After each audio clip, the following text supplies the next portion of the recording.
Hello बच्चों, आज की कक्षा में आप सभी का बहुत बहुत स्वागत है। आज हम लोग व्याकरण में विशेषण पढ़ेंगे। ठीक है, तो सबसे पहले आपने संज्ञा के बारे में जाना, फिर आपने सर्वनाम के बारे में जाना। अब इन्हीं संज्ञा और सर्वनाम शब्दों की जो विशेषता बताते हैं उन्हें हम विशेषण कहते हैं। उन्हें व्याकरण में विशेषण की संज्ञा दी जाती है। यानी कि संज्ञा या सर्वनाम शब्द की विशेषता बताने वाले को विशेषण कहते हैं। अब कुछ उदाहरण आपके सामने पढ़ती हूँ।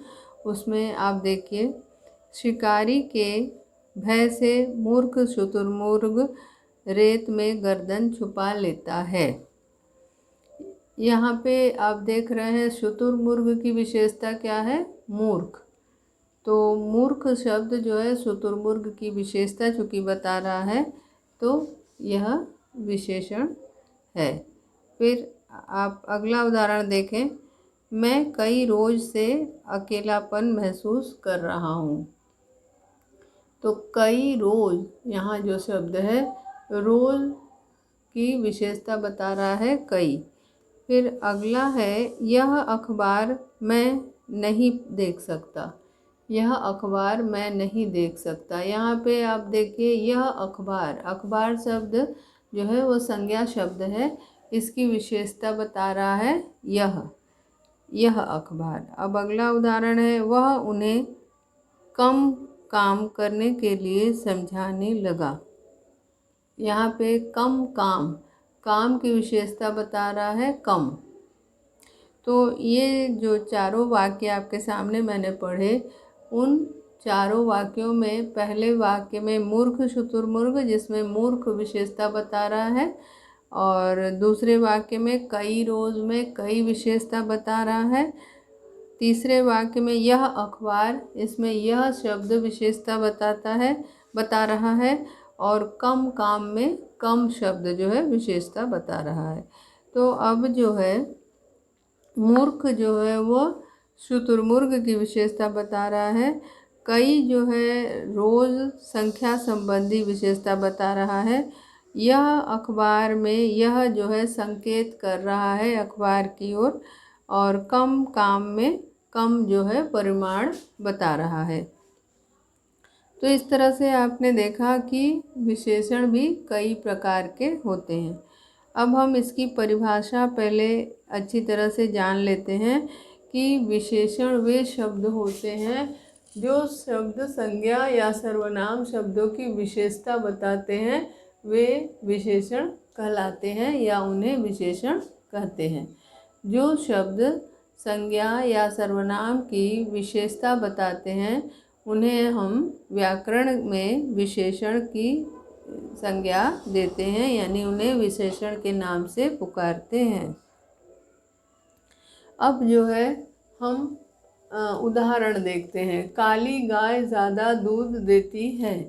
काली गाय ज़्यादा दूध देती है। यहाँ पे देखिए, गाय जो है संज्ञा शब्द है और इसकी विशेषता है काली। ठीक है, तो काली गाय के रंग की विशेषता बता रहा है शब्द, और दूध की विशेषता बता रहा है ज़्यादा शब्द। तो इस तरह से आप देख रहे हैं कि वाक्य में विशेषण शब्द है काली और ज़्यादा। अब अगला उदाहरण है मूर्ख शुतुरमुर्ग।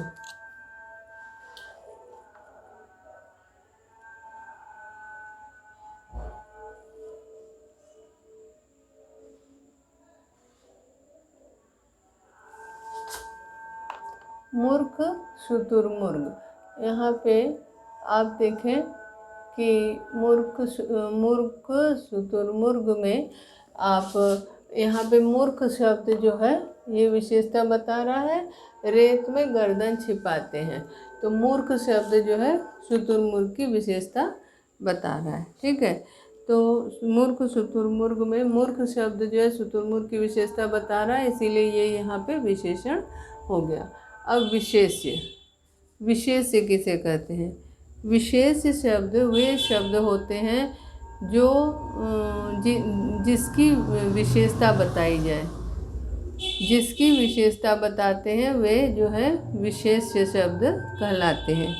विशेषण के मतलब जिसकी विशेषता बताते हैं उसको बोलते हैं विशेष्य। तो अब यहाँ पे देखिए विशेष्य, यहाँ आप एक उदाहरण आपने देखा, ये काली गाय, काली गाय, इसमें जो है आप देखिए ये विशेष्य है और ये विशेषण है। ये विशेषण हो गया और ये विशेष्य है। तो गाय की चूँकि विशेषता बता रहा है इसीलिए गाय जो है विशेष्य है, ये विशेषण है। दूसरे में है मूर्ख शुतुरमुर्ग। मूर्ख शब्द विशेषण है और शुतुरमुर्ग शब्द जो है वह विशेष्य है। शुतुरमुर्ग ये शब्द जो है विशेष्य है, ये विशेष्य है और ये विशेषण है। तो विशेषण और विशेष्य अब आपको समझ में आ गया होगा, अच्छी तरह से स्पष्ट हो गया होगा कि विशेषण किसे कहते हैं और विशेष्य किसे कहते हैं। जिन शब्दों से विशेषता बताई जाए वे विशेषण और जिन शब्दों की विशेषता बताई जाए वे विशेष्य शब्द कहलाते हैं। अब अगला है आपका, इसमें हम पढ़ेंगे कि प्रविशेषण किसे कहते हैं। ठीक है, प्रविशेषण किसे कहते हैं। प्रविशेषण वे शब्द होते हैं जो विशेषण की भी विशेषता बताते हैं। जो विशेषण की भी विशेषता बताते हैं उसे हम प्रविशेषण कहते हैं। जैसे वह दुर्बल है, वह दुर्बल है, इसमें अगर हम बोलें कि वह अत्यंत दुर्बल है, वह अत्यंत कमज़ोर है, तो यहाँ कमज़ोर विशेषता है, विशेषता की विशेषता बता रहा है अत्यंत शब्द। ठीक है, तो ये जो विशेषण की विशेषता बताते हैं उसे हम क्या कहते हैं, उन्हें हम प्रविशेषण शब्द प्रविशेषण कहते हैं। यहाँ देखिए वह अत्यंत दुर्बल में अत्यंत शब्द ये विशेषण है, विशेषण की विशेषता बताने वाले को प्रविशेषण कहते हैं, तो ये है प्रविशेषण। समझ में आ गया। अब ये आपको अच्छी तरह से समझ में आ गया होगा कि विशेषण की विशेषता बताने के लिए जो शब्द हम प्रयोग करते हैं उन्हें हम प्रविशेषण कहते हैं। अब जो है हम एक अन्य उदाहरण भी देते हैं, जैसे कि वह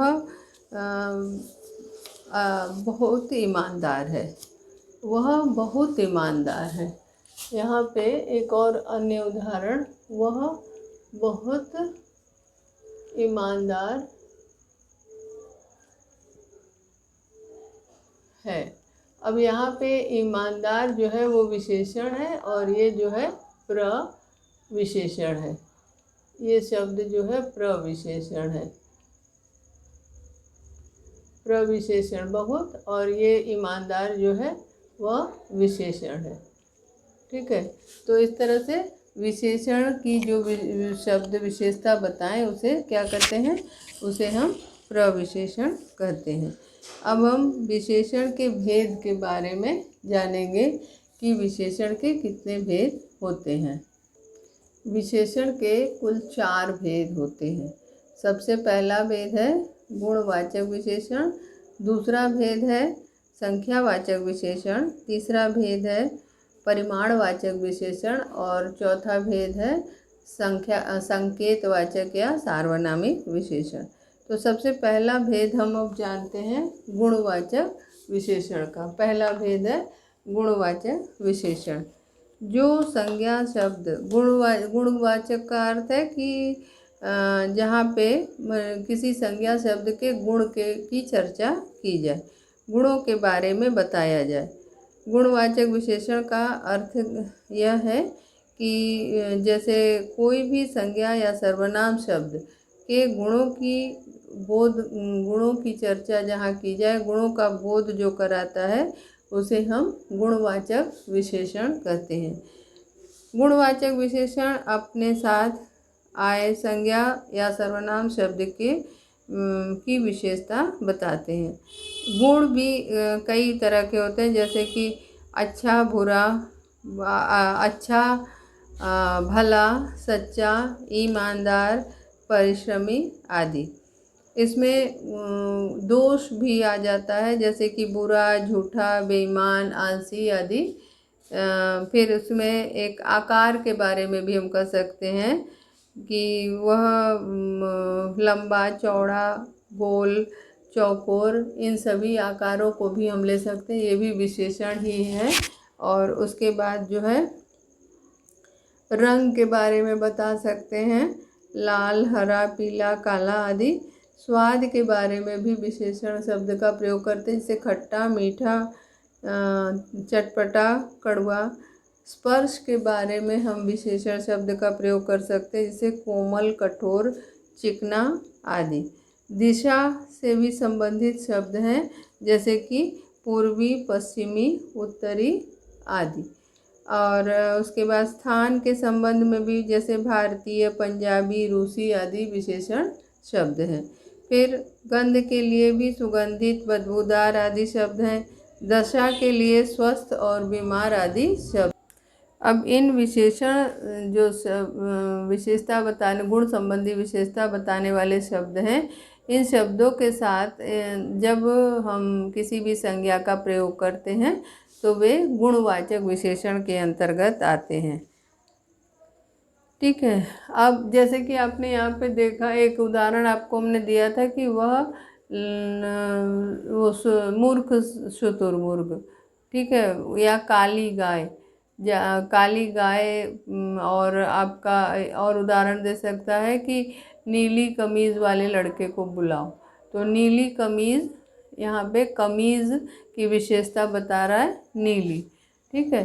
तो इस तरह से जो शब्द संज्ञा शब्द की विशेषता बताते हैं उन्हें विशेषण कहते हैं। सर्वनाम विशेषण शब्द का उदाहरण आप यह लड़का, यह लड़का यह लड़का बहुत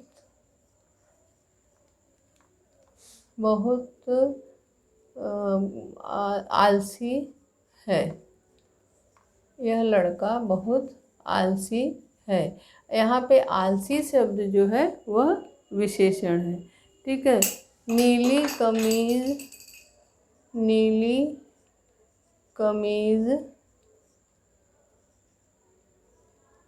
वाले लड़के को बुलाओ। ये एक उदाहरण है, नीली कमीज वाले लड़के को बुलाओ। यहाँ पे नीली जो है वो कमीज की विशेषता बता रहा है। नीली शब्द जो है कमीज की विशेषता बता रहा है। तो नीली जो है वह विशेषण हो गया और कमीज जो है वह विशेष ये हो गया। अब विशेष्य हो गया। यहाँ पे भी देखिए, यह जो है इसको अभी हम नहीं करेंगे। लड़का, यहाँ से यह लड़का बहुत आलसी है। आलसी शब्द जो है विशेषण, गुणवाचक विशेषण के अंतर्गत आएगा। अब हम दूसरा भेद जानते हैं। इसका विशेषण का दूसरा भेद है परिमाणवाचक विशेषण। दूसरा भेद है परिमाणवाचक विशेषण। परिमाणवाचक विशेषण इसका दूसरा भेद है। पहला भेद आपका विशेषण गुणवाचक है, दूसरा है परिमाणवाचक विशेषण। परिमाण का अर्थ होता है माप तौल। परिमाण का अर्थ क्या होता है? माप तौल। माने जिससे हम किसी चीज़ को नापें, किसी चीज़ की तौल करें, उसे बोलते हैं परिमाणवाचक। परिमाण शब्द बोलते हैं। जो विशेषण अपने साथ आए संज्ञा या सर्वनाम शब्दों की माप तौल संबंधी विशेषता का बोध कराए, वह परिमाणवाचक विशेषण कहलाता है। जो विशेषण शब्द अपने साथ आए संज्ञा शब्द की परिमाप तौल संबंधी विशेषता का बोध कराते हैं, वे क्या कहलाते हैं? वे परिमाणवाचक विशेषण कहलाते हैं। अब एक उदाहरण देखिए, मैं बाज़ार से 2 किलो दूध लाया। मैं बाज़ार से 2 किलो दूध लाया।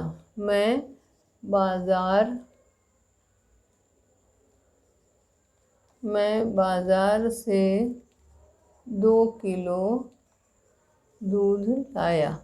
ये आपका शब्द जो है, ये 2 किलो जो है ये परिमाणवाचक है। ठीक है, ये माप बता रहा है। तो जैसा कि परिभाषा में कहा गया है कि जो संज्ञा शब्द के परिमाप तौल के बारे में बताए उसे परिमाणवाचक कहते हैं। तो संज्ञा शब्द क्या है यहाँ पे? दूध। और दूध का परिमाण क्या है? दूध की विशेषता परिमाण नाप तौल बता रहा है 2 किलो। ठीक है, तो यहाँ पे माप तौल संबंधी विशेषता बताने के कारण 2 किलो शब्द जो है वो परिमाणवाचक विशेषण हो गया। अब डिब्बे में से थोड़ी चीनी लाओ। एक दूसरा उदाहरण है कि डिब्बे से थोड़ी चीनी लाओ। थोड़ी चीनी लाओ, ये आपका दूसरा उदाहरण है। ठीक है, थोड़ी शब्द जो है वह माप बता रहा है, लेकिन आप देख रहे हैं कि यहाँ पे जैसे 2 किलो एक निश्चित माप बता रहा है और यहाँ पे थोड़ी अनिश्चित माप बता रहा है। तो थोड़ी जो है अनिश्चित माप बताने के कारण ये है अनिश्चित, मतलब दोनों ही विशेषण परिमाण नाप तौल ही बता रहे हैं, लेकिन एक निश्चित नाप बता रहा है 2 किलो और एक अनिश्चित नाप बता रहा है। तो इस प्रकार आपने देखा कि परिमाणवाचक के भी 2 भेद हो गए। ठीक है, तो अब हम जानेंगे परिमाणवाचक के भेदों के बारे में। परिमाणवाचक के उन 2 भेदों को क्या कहते हैं। आप देखिए कि परिमाणवाचक के 2 भेद आपको अपने उदाहरण के माध्यम से अब बताएंगे कि 2 भेद कौन कौन से होते हैं। पहला है निश्चित परिमाणवाचक विशेषण। ठीक है, और इसके उदाहरण हम जानते हैं। जैसे निश्चित, इसमें 2 किलो, 3 मीटर कपड़ा, 10 लीटर दूध, ये सब शब्द जो है ये निश्चित परिमाणवाचक विशेषण के अंतर्गत आएगा। जैसे कि 2 किलो चावल, 2 किलो चावल, और 3 मीटर कपड़ा, 3 मीटर कपड़ा। और उसके पश्चात अगला है 10 लीटर दूध, 10 लीटर दूध। आप देखिए यहाँ पे सभी जो ये संज्ञा शब्द है, जैसे चावल है, चावल के लिए निश्चित नाप बता रहा है 2 किलो। इसी तरह से कपड़ा के लिए भी 3 मीटर निश्चित नाप बताया जा रहा है। और उसके बाद जो है 10 लीटर दूध के लिए भी निश्चित नाप बताया जा रहा है। तो जहाँ पे निश्चित नाप तौल के बारे में बताया जाए वह जो है परिमाणवाचक का पहला भेद, यानी कि निश्चित परिमाणवाचक विशेषण हो जाएगा। अब आप जानेंगे परिमाणवाचक का दूसरा भेद। परिमाणवाचक का दूसरा भेद है अनिश्चित परिमाणवाचक। अनिश्चित परिमाणवाचक विशेषण। अनिश्चित परिमाणवाचक विशेषण, ये विशेषण का दूसरा भेद है। ठीक है, अब इसमें क्या होता है कि जो हम नाप तौल देखते हैं उस नाप तौल में परिमाण जो है निश्चित नहीं होता, अनिश्चित होता है। जैसे कि आप देखिए इसमें थोड़ी चीनी लाओ। अब थोड़ी चीनी, यहाँ पे कितनी चीनी ये नहीं बता रहा। ठीक है, थोड़ी चीनी लाओ, इसमें थोड़ा मतलब 1 चम्मच भी हो सकता है और 1 किलो भी हो सकता है। तो इसमें एक निश्चित माप न होने के कारण अनिश्चित परिमाणवाचक। इसी तरह से बहुत ज़्यादा, बहुत बहुत शब्द है, बहुत नमक, बहुत नमक माने खाने में बहुत नमक पड़ गया है। तो यहाँ पे बहुत में भी ये नहीं है निश्चित कि बहुत माने कितना। अब आप देखिए ये जैसे है कि कुछ अनाज, कुछ अनाज मतलब जैसे कि कुछ सामान लेके आओ, ऐसे कोई निश्चित कुछ अनाज को कुछ किलो ये सामान जैसे बोला जाए कि तो इसमें जो है निश्चित परिमाण नहीं बता रहा है, इसीलिए अनिश्चित परिमाणवाचक विशेषण के अंतर्गत आ जाएगा। ठीक है, तो इस तरह से आपके विशेषण के आपने 2 भेद जाने। सबसे पहला भेद है गुणवाचक और दूसरा है परिमाणवाचक। ठीक है, दूसरा भेद परिमाणवाचक विशेषण। अब हम तीसरे भेद के बारे में जानेंगे। तीसरे भेद का नाम है संख्यावाचक विशेषण। तीसरा भेद क्या है? तीसरा भेद है संख्यावाचक विशेषण। विशेषण के तीसरे भेद का नाम है संख्यावाचक विशेषण। अब हम इसके बारे में जानते हैं कि संख्यावाचक विशेषण किसे कहते हैं।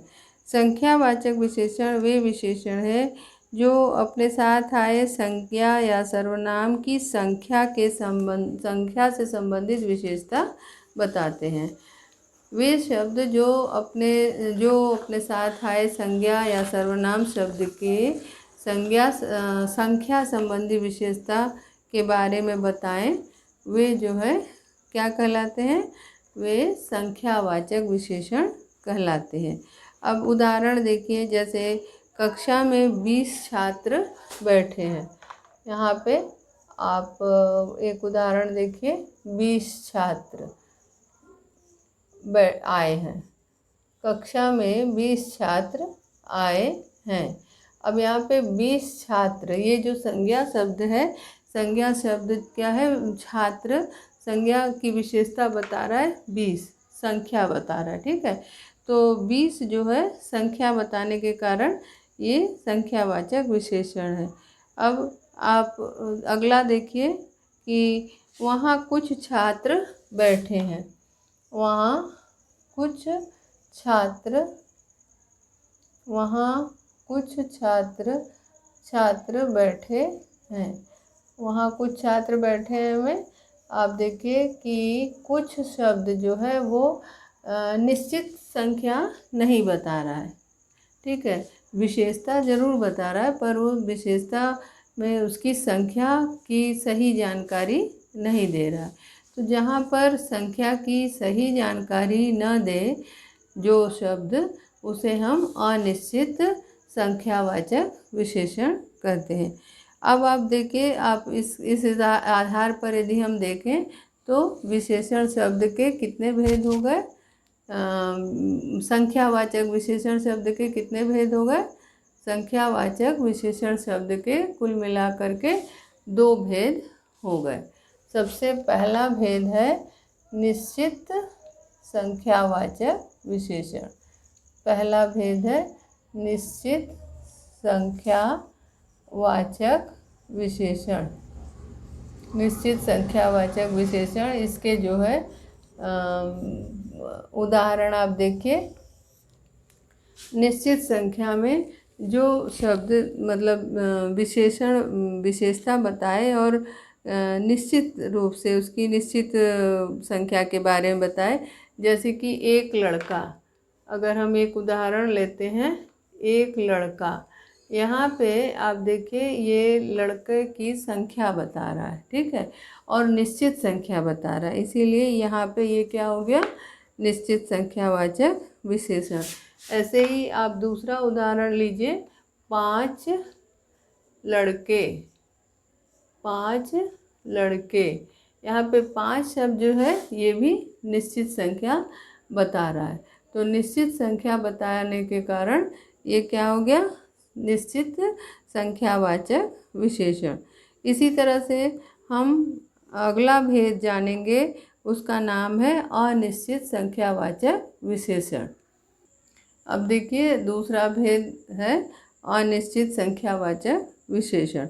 अनिश्चित संख्यावाचक विशेषण का उदाहरण लेते हैं, जैसे कि आप देखिए थोड़ी लड़कियाँ, थोड़ी लड़कियाँ, थोड़ी लड़कियाँ। यहाँ पे ये जो थोड़ी शब्द है ये अनिश्चित संख्या का बोध करा रहा है। ऐसे ही आप देखिए यहाँ पे है अधिक बच्चे, अधिक बच्चे, अधिक और बच्चे, ये जो शब्द है ये आपके अनिश्चित संख्या का बोध करा रहा है। तो ये दोनों ही अनिश्चित संख्या का बोध करा रहे हैं, इसीलिए ये अनिश्चित संख्यावाचक विशेषण के अंतर्गत आएंगे। ठीक है, ये निश्चित संख्यावाचक विशेषण जो है, जैसे कि एक लड़का, 5 लड़कियां, 10 रुपया, हाँ 100 रुपये, ये सब जो है निश्चित संख्यावाचक है। और कुछ लड़के, थोड़ी लड़कियां, अधिक रुपए आदि, ये सब जो है अनिश्चित संख्यावाचक विशेषण है। अब विशेष बात इसमें ये है कि यहाँ पे जैसे पहला, दूसरा, तीसरा, ये सारे शब्द जो है निश्चित संख्यावाचक विशेषण के अंतर्गत आएंगे।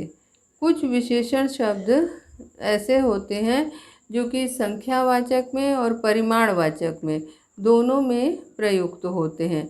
जैसे कि आप देख रहे हैं कुछ शब्द परिमाणवाचक में है और कुछ शब्द संख्यावाचक में भी प्रयोग होता है। अब उदाहरण के माध्यम से आपको स्पष्ट करवा देती हूँ। जैसे कि मान लीजिए कुछ लड़के हैं, तो कुछ लड़के ये संख्यावाचक में हो जाएगा। और अगर बोले कि दही में कुछ चीनी डालो, तो यहाँ पे कुछ जो है वो परिमाणवाचक हो जाएगा। ठीक है, इसी तरह से उसके पास बहुत रुपए हैं, यहाँ पे बहुत शब्द जो है वो संख्यावाचक है। और बहुत नमक है, दाल में बहुत नमक है या सब्जी में बहुत नमक है, तो बहुत शब्द यहाँ पे हो जाएगा परिमाणवाचक। इसी तरह से उसने अधिक पुस्तकें खरीदी, संख्यावाचक हो जाएगा। और वह अधिक काम करता है, ये परिमाणवाचक हो जाएगा। मतलब जहाँ पे हम गिन सकें वह जो है संख्यावाचक के अंतर्गत आ जाएगा, वही शब्द कुछ और अधिक ये सब। और जो गिनने वाले शब्द नहीं है, नाप तौल के हैं, वे परिमाणवाचक के अंतर्गत आ जाएंगे। तो इस तरह से हमने देखा कि विशेषण के कुल मिलाकर के 4 भेद हैं। 4 भेद में पहला हमने जाना गुणवाचक विशेषण, दूसरा हमने जाना संख्यावाचक विशेषण, और तीसरा हमने जाना परिमाणवाचक विशेषण। अब चौथा भेद है हमारा, वह है सार्वनामिक विशेषण। ठीक है, तो चौथे भेद के बारे में जानेंगे। सर्वनाम का चौथा भेद है सार्वनामिक विशेषण। सार्वनामिक विशेषण, ये विशेषण का चौथा भेद है। सार्वनामिक विशेषण किसे कहते हैं? सार्वनामिक विशेषण वे विशेषण शब्द होते हैं जब जो सर्वनाम शब्द किसी संज्ञा के पहले लगकर प्रयुक्त होकर और उस संज्ञा की विशेषता बताते हैं, वे सार्वनामिक विशेषण कहलाते हैं। सर्वनाम शब्द जब संज्ञा के स्थान पर प्रयोग किए जाते हैं, और कभी कभी सर्वनाम शब्द जो है संज्ञा के पहले प्रयोग किए जाते हैं, तो संज्ञा के पहले प्रयुक्त होकर के जब उसकी संज्ञा की विशेषता बताने का कार्य करते हैं, वे जो है सार्वनामिक विशेषण कहलाते हैं। ठीक है, सार्वनामिक विशेषण कहलाते हैं। अब आपको उदाहरण दे देते हैं, जैसे कि वह लड़का सुंदर है, वह लड़का सुंदर है। यहाँ पे आप देखिए वह जो है वह लड़के की विशेषता बता रहा है, वह शब्द जो है संज्ञा शब्द की विशेषता बता रहा है और संज्ञा के पहले प्रयुक्त हुआ है। परिभाषा में यही बताया गया है कि जब संज्ञा के पहले कोई सर्वनाम शब्द प्रयुक्त हो और उसकी विशेषता बताए, उसे हम क्या कहते हैं? उसे हम सार्वनामिक विशेषण कहते हैं। जैसे इस लड़के को बुलाओ, यहाँ पे दूसरा उदाहरण है, इस लड़के को बुलाओ। अब आप देखिए इसमें लड़के की विशेषता है, इस शब्द जो है लड़के की विशेषता बता रहा है, तो इस जो है वह सर्वनाम शब्द है और संज्ञा की विशेषता बता रहा है, इसीलिए यह सार्वनामिक विशेषण हो जाएगा। ठीक है, तो इस प्रकार जब कोई भी सर्वनाम शब्द संज्ञा के पहले प्रयुक्त होकर उस संज्ञा शब्द की विशेषता बताते हैं, वे सार्वनामिक विशेषण कहलाते हैं। आज का पाठ यहीं समाप्त करते हैं, फिर अगली कक्षा में अगला अंश पढ़ेंगे। धन्यवाद।